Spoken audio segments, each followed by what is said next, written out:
வணக்கம் ஃப்ரெண்ட்ஸ். லட்சுமி அம்மா அவர்கள் எழுதிய அடுத்த வீடு, அத்தியாயம் 23. காலை வேளையில் கடைசி வகுப்பு முடித்து இடைவேளை ஆரம்பமாகிவிட்டது என்பதற்கு அறிகுறியாக சிவசங்கரி கலாசாலையின் பெரிய மணி ஓம் ஓம் என்று முழங்கி ஓய்ந்தது. வகுப்புகளில் நின்று திரளாக நாலாபுறமும் வராந்தாவில் ஒருவர் மேல் ஒருவர் மோதிக்கொண்டு பரபரப்புடன் மாணவிகள் வெளிவந்த வண்ணம் இருந்தனர். மரத்தினால் ஆன மாடிப்படிகளில் மாணவிகள் இறங்கி விடும் பொழுது ஏற்பட்ட காலடி வாசியும் கழுக்கென்று இடையே எழும் சிரிப்பு வாசியும் தோட்டத்திற்குள் வந்து கொண்டிருக்கும் வாகனங்கள் எழுப்பும் சப்தமுமாக கலாசாலை அது சமயம் ஒரே ஆரவாரமாக விளங்கியது. இடது கை மடக்கின் மீது அடுக்கு புத்தகங்களை சுமக்க மாட்டாது தூக்கி கொண்டு வலது கரத்தால் தன் சிநேகிதி அருணாவை அணைத்தபடி பழனியப்ப கவுண்டரின் செல்ல மகள் நளினி கலாசாலை படிகளில் மெல்ல இறங்கி வந்து கொண்டிருந்தாள். வாயிற்படி அருகில் கதவை திறந்தபடி காரை வைத்து கொண்டு காத்து நின்ற அவர்கள் வீட்டு டிரைவர் நளினியை கண்டதும் அவள் கையில் இருந்த புத்தக சுமையை சட்டென வாங்கி கொண்டான்.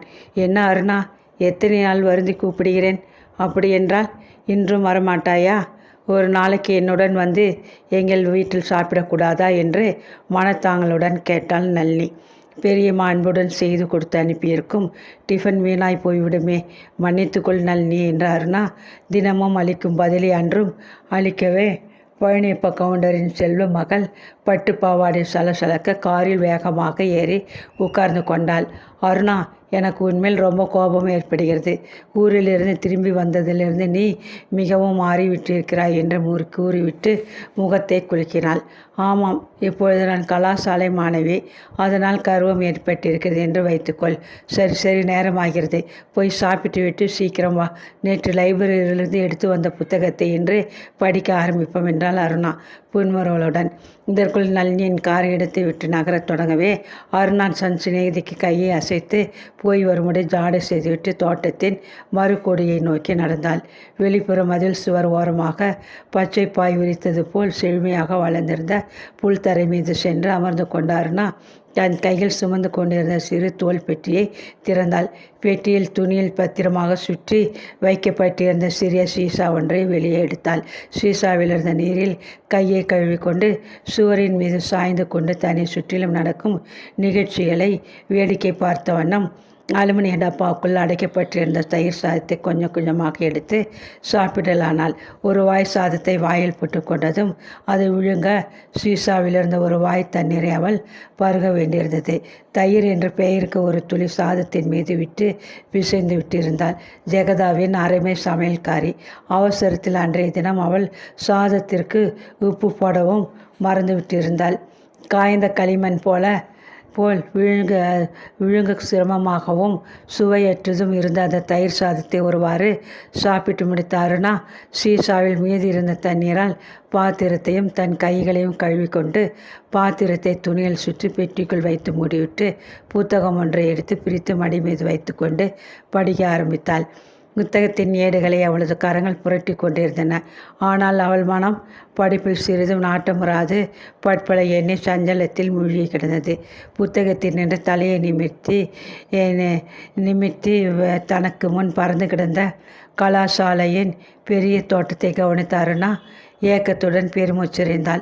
எதிர்ப்புறமாக இருந்த கலாசாலையை சேர்ந்த ஹாஸ்டல் கட்டடத்தின் சாப்பாட்டு அறையின் வராந்தாவிலே மாணவிகள் சிலர் நின்று கொண்டிருந்தனர். அவர்களில் பெரும்பாலானவர்கள் வெளியூரிலிருந்து கல்வி கற்க வந்திருந்தார்கள். ஹாஸ்டலில் தங்கி படிக்க வெளியூரிலிருந்து வந்திருக்க வேண்டுமானால் அவர்களின் செல்வ நிலை கட்டாயம் உயர்வாக தான் இருக்க வேண்டும். பண வசதியற்ற பெற்றோர்களுக்கு வெளியூரில் உள்ள கலாசாலையில் பெண்களை படிக்க அனுப்ப பைத்தியமாக பிடித்திருக்கிறது. சாப்பாடு முடிந்ததும் கையை கழுவ வராந்தாவில் இருந்த குழாய்க்கு வந்த அந்த மாணவிகள் பேச்சும் சிரிப்பும் கட்டடமே அதிர்ந்து விடும் போல் ஒலித்து கொண்டிருந்தன. பணம் என்பதன் பிரச்சனையே இல்லாத போதுதான் அவ்வளவு உறக்க சிரித்து உற்சாகமாக பேசி ஆர்ப்பரிக்க முடியும் என்று தனக்குள்ளே எண்ணி அருணா விரல் நகங்களை கடித்தபடியே யோசனையுடன் தனது திருஷ்டியை வேறு பக்கம் திருப்பினாள். தோட்டத்தின் நடைபாதை மீது என்று வேகமாக ஒரு பெரிய கார் சப்தமிடாது வந்து நின்றது. காரின் கதவை திறந்து கொண்டு மிகவும் உயிலாக கையில் சில புத்தகங்களுடன் இறங்கிய பெண்ணை உற்று கவிழ்ந்தாள் அருணா.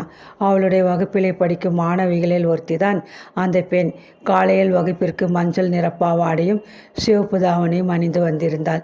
இடைவெளிக்கு சாப்பிட வீட்டிற்கு சென்று வந்தவள் வெள்ளைப்பட்டு பாவாடையும் ரோஜா நிற தாவணியுமாக வேறு அலங்காரத்தில் திரும்பி வந்திருந்தாள். சிவசங்கரி கலாசாலையில் அருணா சேர்ந்த 2 வார காலம்தான் சென்றிருந்தது. அதற்குள் அவளுக்கு கலாசாலை வாழ்க்கையை பற்றிய பல புதிய அனுபவங்கள் ஏற்பட்டிருந்தன. நகரத்திலே சிவசங்கரி கலாசாலை மிகவும் பிரசித்தி பெற்றதாக இருந்தது. அதில் படிப்பதையே மிகவும் பெருமையாக எண்ணினார்கள் மாணவிகள். அதனாலேயே அந்த கலாசாலையில் மற்ற கலாசாலைகளை விட அனுமதி கிடைப்பதற்கும் போட்டியும் சிரமமாக அதிகம் ஏற்பட்டிருந்தன. கலாசாலையில் 1000த்திற்கு மேற்பட்ட மாணவிகள் பல்வேறு வகுப்பிலும் படித்து கொண்டிருந்தார்கள். சிலர் அந்த நகரத்தை சேர்ந்தவர்களாக இருந்தார்கள், சிலர் வெளியூரிலிருந்து வந்தவர்களாக இருந்தனர்.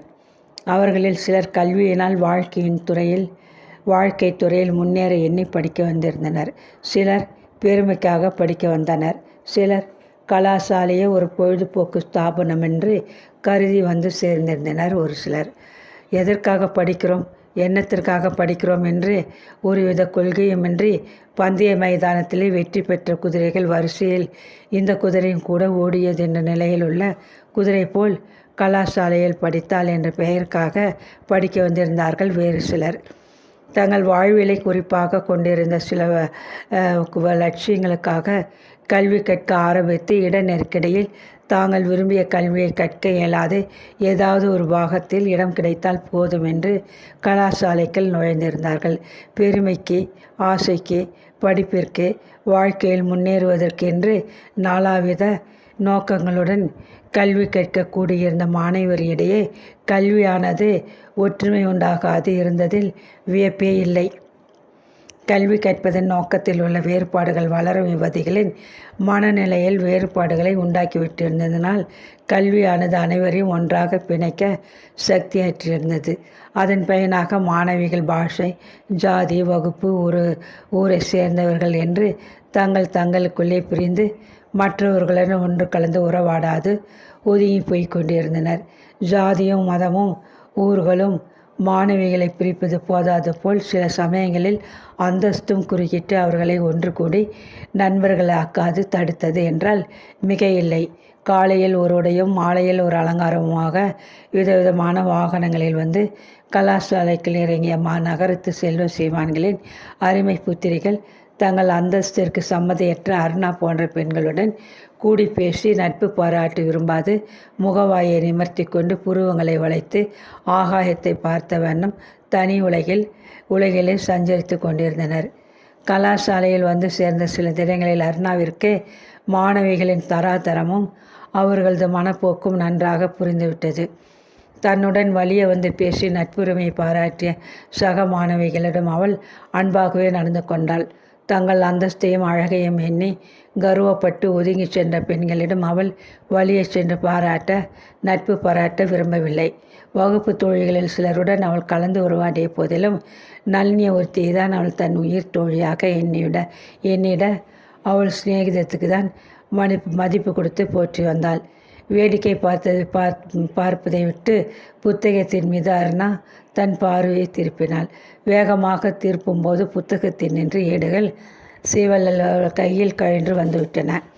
பாட புத்தகங்களை புதிதாக கடைகளில் வாங்குவதை விட முதல் வருடம் படித்தவர்களிடம் பாதி விலைக்கு வாங்கி படித்தால் போதும் என்று ஜெகதா உத்தரவிட்டிருந்ததன் பயனாக அருணாவிடமிருந்த புத்தகங்கள் அனைத்தும் ஏடும் இதழுமாக பிரிந்தும் அக்கு வேறு ஆணி வேறாக கிழிந்தும் கிடந்தன. கலாசாலையில் சேர்ந்து படிக்க வேண்டும் என்று அருணாவை வற்புறுத்தி வரவேற்ற ஜெகதா அதற்கு பிறகு நடந்து கொண்ட முறை அருணாவின் மனத்தை மிக்க வருத்தத்தில் ஆழ்த்திவிட்டிருந்தது. பெருமைக்கு ஆசைப்பட்ட ஜெகதா தன் அந்தஸ்திற்காக கௌரவம் பாராட்டி அருணாவை பழனியப்ப கவுண்டரின் மகளுக்கு சம்மதியாக சிவசங்கரி கலாசாலையில் தானே முன்வந்து சேர்த்தாள். கலாசாலைக்கு பணம் கட்டி வேண்டிய ஆடைகள் தைத்து தடபுடலாக தன் காரிலே தானே கொண்டு முதல் நாள் அருணாவை கலாசாலையில் சேர்த்துவிட்டு வீடு திரும்பிய ஜெகதா வீட்டிற்கு வந்ததும் தன் கைப்பையை திறந்து துழாவிய போதுதான் அவளுக்கு உண்மை விளங்கியது. முதல் நாள் பேங்கில் இருந்து எடுத்து வந்த 300 ரூபாய்களும் அருணாவை கலாசாலையில் சேர்க்கும் வைபவத்தில் தண்ணீராய் கரைந்து மறைந்து விட்டிருந்தன. பரபரப்புடன் மேஜை திறந்து ஒரு பென்சிலையும் பேப்பரையும் எடுத்துக்கொண்டு கணக்கு போட உட்கார்ந்தாள். கலாசாலை சம்பளம், புத்தகம், பேப்பர், பென்சில், நோட்டு புத்தகங்கள் வகையறா எதேச்சியான செலவுகள் என்று அருணாவின் கல்விக்காக ஏற்படு போகும் செலவுகளை போட்டு ஆராய்ந்து பார்த்ததில் அவளுக்கு மயக்கமே வந்துவிட்டது. அருணாவை தொடர்ந்தாற்போல் படிக்க வைப்பதா, நிறுத்திவிடுவதா? நிறுத்திவிட்டால் லோகநாயகி என்ன நினைப்பாள்? பார்ப்பவர்களுக்கு கேவலமல்லவா? தொடர்ந்து படிக்க வைத்தால் செலவை எப்படி சமாளிப்பது என்று இத்தியாதி விஷயங்களை பற்றி அவள் தன் மூளையை குழப்பிக்கொண்டு யோசித்து கடைசியாக ஒரு தீர்மானத்திற்கு வந்தாள். ஜெகதாவின் தீர்மானம் அருணாவை மெத்த சங்கடத்தில் ஆழ்த்தியதுடன் அவள் உள்ளத்தை வெகுவாக நோகவும் செய்தது. பெரியம்மாவின் புதிய திட்டத்தின்படி அருணா தினசரி கலாசாலைக்கு பஸ்ஸில் போய் வர நேர்ந்தது. ஆனால் லோகநாயகியோ அல்லது மற்றவர்கள் கண்களிலோ அவள் பஸ்ஸில் போவது தென்பட்டுவிட்டால் வீட்டில் கார் ரிப்பேர் ஆகிவிட்டது என்றோ அல்லது டிரைவர் வரவில்லை என்றோ சாதுரியமாக பொய் சொல்லி அந்தஸ்தை காப்பாற்ற வேண்டும் என்று அவள் பெரியம்மாவால் எச்சரிக்கை பெற்றிருந்தாள். இடைவேளை போஜனத்தை காலையில் தன்னுடன் கூடவே பெட்டியில் எடுத்து போக வேண்டும். நளினி அதை பற்றி ஏதாவது விசாரித்தால் சாப்பாடு ஆள் மூலம் வீட்டிலிருந்து வரும் என்று ஜம்பமாக பேச வேண்டும் என்று வற்புறுத்தப்பட்டிருந்தாள். அருணாவிற்கு பஸ்ஸில் சென்று படிக்கவும் டிஃபனை சுமந்து கொண்டு கலாசாலை போகவும் கஷ்டமாகவோ வெட்கமாகவோ இருக்கவில்லை. அவளை விட மிகவும் எளிய நிலையில் உள்ள சில பெண்களும் அவளுடன் கலாசாலையில் படித்து கொண்டிருந்தார்கள். வீட்டில் காலையில் சமையல் செய்து மற்றவர்களை பரிமாறிவிட்டு தாங்களும் சாப்பிட்டுவிட்டு கையில் கொஞ்சம் டிஃபன் எடுத்துக்கொண்டு நடந்து வந்து கலாசாலையில் படித்து கொண்டிருந்தார்கள். அந்த சில மாணவிகள் அவர்களது விடாமுயற்சியும் மெய் சோராத தன்மையும் அருணாவிற்கு உற்சாகமூட்டின. ஆனால் சிநேகிதியிடமும் மற்றவர்களிடமும் பெருமைக்காக போய் சொல்லி கபடமாக வாழ பெரியம்மா வற்புறுத்தியதை அவள் மிகவும் வெறுத்தாள். அவ்வாறு வற்புறுத்தப்பட்ட போதெல்லாம் அவளுக்கு வருத்தமும் மனத்துயரமும் ஏற்பட்டது. பெரியம்மாவின் ஆதரவின்றி தானே படிக்க வசதியில் ஏற்படுமாகில் வாழ்க்கை எவ்வளவு இனிமையாக இருக்கும். அத்தகைய ஒரு சத்தியம் சுதந்திரம் கிட்டுமா? அதற்கு வழி என்று பற்பல எண்ணி அவள் அடிக்கடி சஞ்சலத்தில் ஆழ்ந்து போனாள். அன்றைய தினம் விஞ்ஞான வகுப்பு ஆசிரியர் அவர்கள் படிக்க வேண்டிய சில புத்தகங்களின் பெயரை சொல்லி அவைகளை வாங்கி வைத்து கொண்டால் மிகவும் பயனுள்ளதாக இருக்கும் என்று குறிப்பிட்டிருந்தாள். ஆசிரியர் கூறிய அவ்வளவு புத்தகங்களையும் வாங்கி அப்படியே படித்து அறிவை பெருக்கிக் கொண்டு வகுப்பில் முதன்மையாக பிரகாசிக்க வேண்டும் என்று அருணாவுக்கு ஆசை பொங்கிக் கொண்டு எழுந்தது. புத்தகங்களின் விலையை கூட்டி பார்த்துவிட்டு ஜெகதாவை நினைத்த பொழுது அவளது உற்சாகம் சோடா பாட்டிலின் நுரை போல் விற்றென்று அடங்கி போயிற்று. பெருமாவின் தயவினால் வாழும் தனது அடிமை நிலைமையும் தன் பிறந்த வீட்டின் மாறாத வறுமை இரண்டையும் திரும்ப திரும்ப எண்ணி பார்த்த அருணாவிற்கு துக்கத்திலே நெஞ்சு விழுந்துவிடும் போல் விம்மியது. புத்தகத்தை படிக்க மனமென்று மூடி பெட்டிக்குள் போட்டுக்கொண்டு அலுப்புடன் இடத்தை விட்டு எழுந்து இடைவெளி பொழுதை கழிக்கும் நிமித்தம் கலாசாலையின் வாசக சாலைக்குள் நுழைந்தாள். அன்றைய தினசரி பத்திரிகை ஒன்றை கையில் எடுத்துக்கொண்டு ஜன்னல் ஓரமாக ஒரு நாட்காலில் அமர்ந்து கொண்டு படிக்க ஆரம்பித்தாள். எதேச்சையாக பத்திரிகையை புரட்டிய போது ஒரு சிறு விளம்பரம் அவள் கண்ணில் தென்பட்டது. தேவை: பாதி பொழுதிற்கு மட்டும் குமாஸ்தாவாக பணி செய்ய SSLC வரை படித்துள்ள பெண் குமாஸ்தா வேண்டும். கையெழுத்து அழகாகவும் புரியும்படியும் இருப்பது அவசியம். முழு விவரத்திற்கு 30ஆம் தேதிக்குள் தினசரி மாலை 5 மணியிலிருந்து 7 மணிக்குள் ஸ்ரீமதி கௌரி மாதர் திலகம் ஆசிரியர் அவர்களை மேற்கு வீதி 18ஆம் நம்பர் என்ற விலாசத்தில் பேட்டி காணலாம் என்று இருந்தது. அதை படித்ததும் அருணாவின் மனதில் சட்டென ஒரு யோசனை உதயமாற்று. அந்த யோசனை அவளுக்கு அதிக உற்சாகத்தை உண்டு பண்ணியது. அத்தியாயம் 24. ஸ்ரீமதி கௌரி அம்மாளின் ஆஃபீஸ் அறைக்குள் காலை வைத்த அருணா கிரீச்சிட்டு அலறிவிட்டாள். மேஜையடியில் சுருண்டு கிடந்த பெரிய வயட்ட நாய் ஒன்று அவளை கண்டதும் குபீர் என்று பாய்ந்து வந்து உடலை சிலிர்த்து கொண்டு பயங்கரமாக குறைக்க தொடங்கியது. இச்சை ரஞ்சிதம், ஷடப், போய் அங்கே படு என்று பீரோ ஒன்றின் பின்னால் இருந்து ஒரு ஸ்திரியின் அதட்டல் குரல் எழுந்தது. போன உயிரை திரும்ப பெற்றவளாக அருணா நன்றியுடன் அந்த திக்கை நோக்கினாள். கூரை முகப்பை தொட்டிவிடும் போன்ற அறையின் நடுவே கம்பீரமாக நின்று கொண்டிருந்த ஒரு பெரிய இரும்பு பீரோவின் பின்னால் இருந்து காகிதங்கள் புரட்டப்படும் ஓசை மட்டும் கேட்டது. ஆளை காணவில்லை. காதுகளை நிமர்த்திய வண்ணம் பற்கள் வெளியே தெரியும் கோர பார்வையோடு அருணாவை அப்படியே கபீலகரம் செய்துவிடப் போவது போல் உக்கிரமாக வந்து நின்ற ரஞ்சிதம் வாளை குழைத்து கொண்டு இங்கு என்று குழைவாகவும் கொஞ்சலாகவும் பீரோவை பார்த்து கூறியது. போய் படு துஷ்ட கழுதை என்று மீண்டும் ஒரு அதற்றில் பீரோவுக்கு பின்னால் இருந்து எழவே ரஞ்சிதம் தலையை தொங்க போட்டு கொண்டு மேஜையின் கீழ் சென்று உடலை சுருட்டி கொண்டது. நீதானே என்னை பார்க்க வேணும் என்று சற்று முன் சீட்டு கொடுத்து அனுப்பிய பெண், உட்காரே, வந்துவிட்டேன் என்று பீரோவுக்கு பின்னால் இருந்து எழுந்த உத்தரவு தனக்கு தான் என்பதை அறிந்து கொள்ள அருணாவுக்கு சில வினாடிகள் பிடித்தன. கடைக்கண்ணால் ரஞ்சிதத்தின் நிலையை கவனித்தபடி அருகிலிருந்து ஒரு ஆசனத்தில் அமர்ந்து கொண்டாள். விளம்பரத்தை பார்த்துவிட்டு நேரில் பேட்டியளிக்க வந்திருக்கிறாயா என்று மீண்டும் ஹீரோவின் பின்னால் இருந்து அந்த குரல் எழுந்தது. கம்பீரமும் அதிகாரமுமாக துணித்த அந்த ஆசிரியரை வாக்கு ஸ்ரீமதி கௌரி அம்மாளுடையதாக தான் இருக்க வேண்டும் யூகித்து கொண்டாருனா ஆமாம் அம்மா என்றால் பதிலுக்கு ஈனஸ்வரத்தில். சாப்பிட்டு 10 நாளாக ஏது போல் பேசுகிறாயே என்று அதட்டலாகவும் பரிகாசமாகவும் கேட்ட வண்ணம் வறட்சியாக நகைத்து கொண்டு பீரோவின் பின்னால் இருந்து வெளிப்பட்ட 6.5 அடி உருவத்தை வியப்புடன் கவனித்தாள் அருணா. உன் பெயர் அருணாவா? அழகான பெயர், எனக்கு மிகவும் பிடித்தமான பெயர் என்று பேசிய ஸ்ரீமதி கௌரி தன் முகத்தை அலங்கரித்த ஒரு அங்கல கனப்பரிமாணமுள்ள கருப்பு பிரேமிட்ட மூக்கு கண்ணாடியை இடது கரத்தில் கழற்றி எடுத்துக்கொண்டாள். கம்பளி பூச்சிகள் போன்ற மிகவும் கட்டையாக தோன்றிய புருவங்களை ஆச்சரிய பாவத்தில் ஒருமுறை நெற்றி மீது உயர்த்திவிட்டு மூக்கு கண்ணாடியை மீண்டும் அணிந்து கொண்டாள். உன்னுடைய கையெழுத்து மிகவும் அழகாக இருக்கிறது, எனக்கு அதை பார்த்ததுமே பிடித்து விட்டது என்று தனது முடிவை ரத்தின சுருக்கமாக தெரிவித்துவிட்டு அருகில் இருந்த சுழல் நாற்காலியில் வந்து சாய்ந்து கொண்டாள். கால் மீது கால் போட்டுக்கொண்டு நாற்காலியை அருணா பக்கம் சுழற்றி, உன்னை வேலைக்கு எடுத்துக்கொள்ள எனக்கு சம்மதம். மாதம் 30 ரூபாய்களே தான் ஆரம்பத்தில் என்னால் கொடுக்க முடியும். வேலை திருப்தியாக இருந்தால் பிறகு அதிகம் கொடுப்பேன். வேலையை நாளையிலிருந்து ஆரம்பிக்க சம்மதமா சொல் என்று அதட்டி கேட்டாள். சம்மதம் என்று அருணாவின் உதடுகள் மெல்ல அசைந்தன. அவளது கண்கள் கௌரி அம்மாவளின் தோற்றத்திலே லயித்து போய் வியப்பினால் விடும் போல் விழித்தன. ஆஃபீஸ் அறைக்குள் நுழையும் முன்பார்னா ஸ்ரீமதி கௌரி அம்மாளை பற்றி தன் கற்பனைகளை ஒரு உருவம் சிறுசித்து வைத்து கொண்டிருந்தாள். அதன்படி மாதர் திலகத்தின் ஆசிரியை ஒல்லியாக ஒடிந்த மேனியும் தாமரை பூ போல வெளுத்த கூந்தலுமாக 50 வயதுக்கு மேற்பட்ட ஒரு பெண்மணியாக இருந்தாள். ஆனால் அவள் கற்பனை கௌரி அம்மாளுக்கும் உண்மையில் எதிரில் வந்து அமர்ந்த கௌரி அம்மாளுக்கும் இருந்த வேற்றுமை அவளை அப்படியே ஆச்சரிய கடலில் ஆழ்த்தி விட்டிருந்தது. ஆசிரியர் கௌரி அம்மாளுக்கு வயது சுமார் 35 தான் இருக்கும். ஆனால் அவளது அலங்காரமும் தோற்றமும் வயதை சிறிது அதிகமாகவே எடுத்து காட்டின.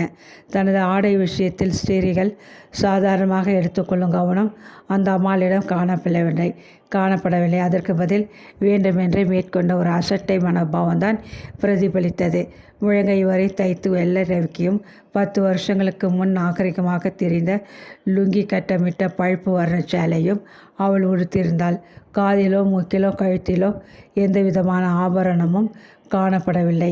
இடது கருத்தில் மட்டும் ஆண்கள் அணிந்து கொள்ளும் கை கடிகாரம் ஒன்று காட்சியளித்தது. இழையாக ஆங்கைங்கே நரைத்து விட்டிருந்த தனது கூந்தலை வாரி உச்சந்தலையில் அலட்சியமாக அந்த அம்மாள் முடித்து கொண்டிருந்த விதம் நாகரிகத்தில் எனக்கு நம்பிக்கையில்லை என்று உரத்து கூவதை போலிருந்தது. பேயையோ பிசாசியோ கண்டது போல் பயப்படுகிறாயே என்ற வினவின கௌரி அம்மாள் உரத்த குரலில் கடகடவென்று நகைத்தாள். எதுவரை படித்திருக்கிறாய் என்று தொண்டையை அணைத்து கொண்டு முடிவில் வினவினாள் அவள். சிவசங்கரி கலாசாலையில் 1 வகுப்பில் படிக்கிறேன். உபகார சம்பளம் கிடைக்காததனால் உழிந்த வேளையில் வேலை செய்து மேலே படிக்க ஆசைப்பட்டு உங்களை காண வந்தேன் என்று கூறினாள் அருணா. கலாசாலை என்றது கௌரி அம்மாள் ஆசனத்தில் நிமிர்ந்து உட்கார்ந்து கொண்டாள். கலாசாலை படிப்பு நற்கால கலாசாலையை கல்வியை என்னிடம் யார் பேசினாலும் எனக்கு கோபம்தான் வருகிறது. தற்சால கலாசாலைக்குள் பெண்களுக்கு கல்வி அளிக்கின்றன என்ற கோபத்துடன் ஆரம்பித்தாள். பிறகு 1 மணி நேரம் மூச்சு விடாது தற்கால கல்வி கலாசாலையில் பெண்கள் இடம் கிடைக்காது தவிக்கும் பயங்கர நிலை. பெண்களுக்கு அளிக்கப்படும் கல்வியில் உள்ள குறைபாடுகள், அதனால் ஏற்படும் தீமைகள் என்று பல விஷயங்கள் பற்றி தனது அபிப்பிராயங்களை காரசாரமான வார்த்தைகளால் கோடை மழை போல் ஒரு நீண்டதொரு பிரசங்கமாக செய்தாள். வீட்டிற்கு போனால் பெரியம்மாளின் பிரசங்கம், கலாசாலையில் ஆசிரியர்களின் பிரசங்கம், வெளியே ஒரு இடத்திற்கு வந்தால் அங்குமா ஒரு பிரசங்கம் என்று தனக்குள்ளே தன் அவல நிலையை எண்ணி மனம் வருந்திய போதிலும் அருணா அழகானதொரு புன்னகையுடன் பொறுமையாக கௌரி அம்மாள் பெண்கள் கல்வியை தாக்கி பேசுவதை கேட்டுக்கொண்டிருந்தாள். நெற்றி மீது விழுந்த வியர்வையை முகம் துடைக்கும் துண்டு போன்றதொரு பெரிய கைக்குட்டியால் அழுத்தி துடைத்து கொண்டு கௌரி எழுந்து அருணா அருகில் வந்தாள். மற்ற பல பெண்களைப் போல் இன்று நீ ஒரு காரணத்தோடையே மேலே படிக்க கலாசாலைக்கு வந்திருப்பாய் என எண்ணுகிறேன். எனது ஊகம் சரிதானே என்று அதட்டினாள். ஆமாம் அம்மா, நான் டாக்டருக்கு படிக்க விரும்பி அதற்கு தேவையான விஞ்ஞான படிப்பிற்காக கலாசாலையில் சேர்ந்திருக்கிறேன். பெரியம்மா தயவில் அவர்கள் வீட்டில் வசிக்கிறேன். அவர்களுக்கு பல காலம் பாரமாக இருப்பதை நான் விரும்பவில்லை. அதனால்தான் தங்கள் ஆஃபீஸில் காலியாக உள்ள வேலைக்கு மனு செய்திருந்தேன் என்றாள் அருணா. சபாஷ், நல்ல யோசனை. நீ புத்திசாலி பெண். உன்னை எனக்கு பிடிக்கிறது என்ற உற்சாகத்துடன் கூறிய கௌரி அருணாவின் முதுகை அன்போடு தடவி கொடுத்தாள். இரும்பு நிகர்த்த அந்த கரத்தின் வலிமை தாளாத அருணா வேதனையுடன் முகம் சுளித்ததை அவள் கவனிக்கவே இல்லை. பிறகு கொஞ்ச நேரம் அருணாவின் போர்வோத்திரங்களை பற்றி விசாரிப்பதில் முனைந்தாள் கௌரி அம்மாள். முடிவில் மிகவும் திருப்தி அடைந்தவளாக, அருணா, நாளையிலிருந்து நீ வேலையில் ஈடுபட ஆரம்பிக்கலாம். உன் கலாசாலையில் பொழுது போன மீதி ஒழிந்த நேரத்தில் நீ இங்கே வந்து நான் எழுதி கொண்டிருக்கும் பெண்களும் கல்வியும் என்ற புத்தகத்தின் கைப்பிரதிகளை சுத்தமாக எழுதி முடிக்க வேண்டியது. பல வருஷங்கள் செய்த ஆராய்ச்சியின் பயனாக பெண்களுக்கே என்ன விதமான கல்வி போதிக்கப்பட வேண்டும் என்று ஒரு தீர்மானமான முடிவுக்கு வந்திருக்கிறேன். இந்த முடிவுதான் 11 பாகங்கள் கொண்ட பெண்களும் கல்வியும் என்ற புத்தகமாக அமையப் போகிறது. எனது கையெழுத்து பிரதிகளை அப்போது நகல் செய்து அழகாக எழுதி கொடுக்க வேண்டியதுதான் உனக்கு நான் தரப்போகும் வேலை என்றாள் கௌரி அம்மாள். அப்படியே செய்கிறேன் என்று பணியுடன் பதிலளித்த அருணா விடை பெற்றுக்கொண்டு மிகவும் உற்சாகத்துடன் வீடு திரும்பினாள். அருணா இவ்வாறு மாதர் திலகம் ஆசிரியரிடம் குமாஸ்தா வேலை செய்வதை பற்றி ஜெகதாவுக்கு ஆட்சேபனை இருக்கவில்லை. ஓய்ந்த வேலையில் வேலை செய்து பணம் சம்பாதிக்கும் விஷயம் லோகநாயகி வீட்டவர்கள் காதில் விழாத வரையில் அவள் அதை பற்றி கவலைப்பட போவதில்லை. ஒரு விதத்தில் அருணா இவ்வாறு உத்தியோகம் செய்ய புறப்பட்டது அவளுக்கு ஆறுதலாகவும் இருந்தது. கலாசாலையில் படிக்க வேண்டிய பணத்தை தானே வேலை செய்து அருணா சம்பாதித்து கொண்டால் ஜெகதாவிற்கு செலவில்லாமலே தங்கிய மகளை படிக்க வைக்கும் தியாகி என்ற பெயர் கிட்டும் அல்லவா? ஆகவே அவள் அருணா வேலை செய்து ஊதியம் பெறுவதை தடுக்கவில்லை. மாதர் திலகம் பத்திரிகை ஆஃபீஸில் அருணா வேலைக்கு அமர்ந்து மாதங்கள் 6 ஓடி சென்று விட்டன. தன் சரியாத உழைப்பினாலும் சாமர்த்தியத்தினாலும் கௌரியின் நன்மதிப்பை விரைவில் பெற்றுவிட்டாள் அவள். தேக சிரமத்தை பாராது உழைப்பினால் உயர வேண்டும் என்ற பிடிவாதத்துடன் ஓய்வு நேரத்திலும் வேலை செய்ய முன்வந்துள்ள அச்சிறுமியின் விடாமுயற்சியும் துணிவும் கௌரியை மிகவும் கவர்ந்து விட்டன. அதனால் அவளுக்கு நாளடைவில் அருணா மீது தனிப்பட்டதொரு பாசம் ஏற்பட தொடங்கியது. அன்றைய தினம் ஆஃபீஸில் தனக்கு உண்டான வேலையை செய்து முடித்துவிட்டு அருணா வெளிக்கிளம்பும் பொழுது வழக்கத்திற்கு மீறி அதிக நேரமாகிவிட்டது. வீட்டிற்கு கிளம்பி கொண்டிருந்த கௌரி, அருணா, இவ்வளவு நேரம் சென்ற பிறகு பஸ்ஸில் போவதென்றால் சிரமமாக இருக்கும். என் காரில் ஏறிக்கொள், உன்னை உன் வீட்டில் கொண்டு சேர்த்துவிட்டு போகிறேன் என்று உபசரித்தாள். உடை விஷயத்திலே கௌரிமாலிடம் காணப்பட்ட அசட்டை மனப்போக்கு வாகன விஷயத்திலும் காணப்பட்டது அருணா அன்றுதான் கவனிக்க நேர்ந்தது. கௌரி அம்மாளுக்கு பண வசதி அதிகம் இருந்தும் ஏனோ அவள் அந்த பழைய மாடல் காரை மாற்றிக்கொள்ளவே இல்லை. படபடா லொலா என்று கோர சப்தம் செய்து தான் வருவதை ஒரு மைலுக்கு அப்பால் இருந்தபடியே அறிவித்த வண்ணம் நகர்ந்த அந்த வண்டியை கௌரி அம்மாள் அனாவசியமாக செலுத்தினாள். அல்லிராணி சிம்மாசனத்தில் வீற்றிருப்பது போல் அமர்ந்த அவள் அலட்சியமாக வண்டியை செலுத்தியது பக்கத்தில் இருந்து கவனிப்பதற்கு மிகவும் சுவாரஸ்யமாக இருந்தது. சூரியன் அஸ்தமிக்கும் நேரம் நெருங்கிவிட்டதனால் நகரத்தின் தெருவில் உள்ள மின்சார விளக்குகள் அனைத்தும் எரிய தொடங்கின. நகரத்தின் முக்கியமான வனப்பகுதியும் உள்ள தெரு ஒன்றில் கௌரியம்மாள் தன் காரை வேகமாக திருப்ப எதிரே வந்து கொண்டிருந்த புத்தமுதிய மாடல் ஒன்று மோதிவிடும் போல் எதிரே வந்து டக்கென்று நின்றது. டேமிட், நான்சென்ஸ், அந்த பொம்பளைகள் வண்டி ஓட்டினாலே இப்படி தான் என்று கோபத்துடன் கூறியபடி வண்டியின் எஜமான் கதவை திறந்து கொண்டு வெளியே குதித்தான். காரின் கதவின் மீது உல்லாசமாக கையை தாங்கி கொண்டு சிறிது மஞ்சாது துணிவாக அமர்ந்திருந்த கௌரி, அப்புறம் மேலே சொல்லுகிறதையும் சீக்கிரம் சொல்லிவிட்டால் தேவலை என்றாள். அசோகன் தன் கண்களை மறைத்த பச்சை கண்ணாடியை கயிற்றி கையில் எடுத்துக்கொண்டு மிகவும் உல்லாசமாக எதிரே வந்த அந்த பெண் வண்டி ஓட்டியின் பக்கம் திரும்பினான். அவனது உதட்டிலே லேசாக பூத்த புன்னகை மறைந்தது. கீழ் உதட்டை கழித்து கொண்டு தனக்குள்ளே வெறுப்பாக மெல்ல சிரித்த கௌரி வெறியென்று வேகமாக காரை பின்னோக்கி செலுத்தி வேறு ஒரு தெருவிற்குள் புகுந்தாள். மௌனமாக எல்லாவற்றையும் வேடிக்கை பார்த்து கொண்டிருந்தார்னா தன் நாவலை அளக்க மாட்டாது எவ்வளோ துணிச்சலாக பேசுகிறான் இந்த மனிதன். நான் எங்கேயோ பார்த்தது போல் இருக்கிறதே என்றாள் ஆச்சரியத்துடன். எங்கே பார்த்திருப்பாய்? ஒரு செருப்பு கடையில் பார்த்திருப்பாய் என்று பதில் பக்குயரி இகழ்ச்சியாக நகைத்தாள் கௌரி. ஆமாம், ஒரு சமயம் நளினியுடன் செருப்பு வாங்க அந்த கடைக்கு சென்றேன். இப்பொழுது ஞாபகத்திற்கு வருகிறது. ஆமாம், உங்களுக்கு இப்படி தெரியும் என்று வியப்புடன் கேட்டாள் அருணா. இந்த சாக்கடைக்கு வேறு போக்கிடம் என்று கௌரி கொட்டினாள் மிகவும் ஏற்புடன். கடையின் சொந்தக்காரர் இவர்தான் என்று நளினி எனக்கு இந்த மனிதனை அறிமுகப்படுத்தி வைத்தாள் என்று விவரித்தாள் அருணா. இன்றைக்கு செருப்பு கடை, நாளைக்கு ஐஸ்கிரீம் கடை, அடுத்த நாள் புடவை கடை என்று இப்படியாக அவரது முதலாளி ஸ்தானம் நாளடைவில் மாறிக்கொண்டே போகும். முதலாளியாம், மூஞ்சியை பார் என்றால் மிகவும் கோபமாக கௌரி. கௌரியின் உணர்ச்சி போக்கு அருணாவிற்கு மிகவும் அதிசயமாக தோன்றியது. அப்படியானால் இவரை உங்களுக்கு ஏற்கனவே தெரியுமா என்று அதிசயத்துடன் கேட்டாள்.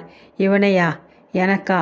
ஓஹோம் என்று தலையாசித்த கௌரி மேலே பேச விரும்பாதவள் போல் மௌனமாக காரை துரிதமாக செலுத்தலானாள்.